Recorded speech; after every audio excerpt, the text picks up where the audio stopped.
Moving on with the black paintings, the witch's Sabbath. But what if I told you this isn't actually about witches? At the center left of the painting, there is this massive black goat, which is supposed to be a representation of the devil looming over witches and other people. But if you look at the figures, they're gaunt, almost hollow and corpse-like. So this isn't seduction, it's submission. If you're new here, this is a series of black paintings painted by Francisco Goya, a Spanish artist. These were created between 1819 and 1823 in complete seclusion. So Spain has a long history of witch trials and Inquisition fear tactics.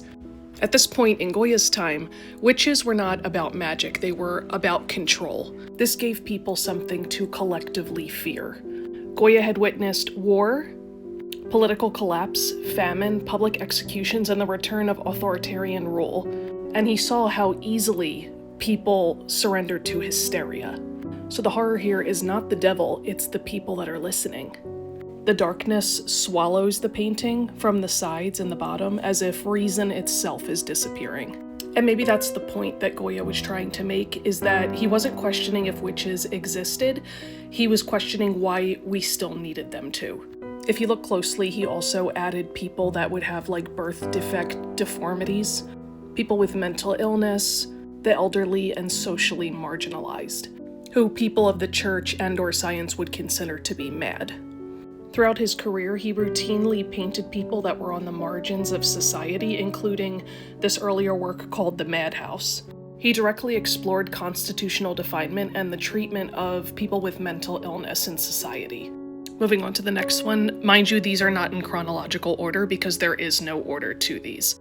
I'm just going off on my own little journey. This one is literally called Two Old Ones Eating Soup. At first glance, you're like, okay, two old dudes eating soup.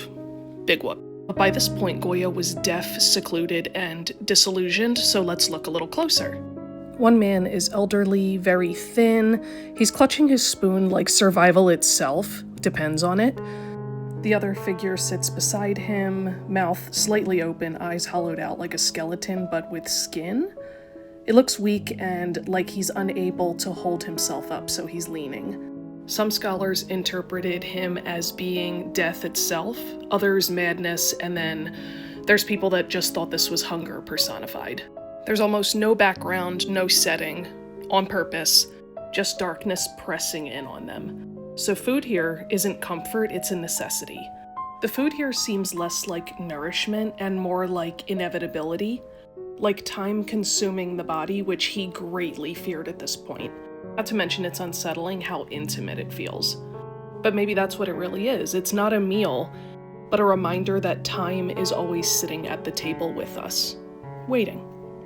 Please note there are two Witch's Sabbath paintings that he did. This is the other one, so I'll cover this one next.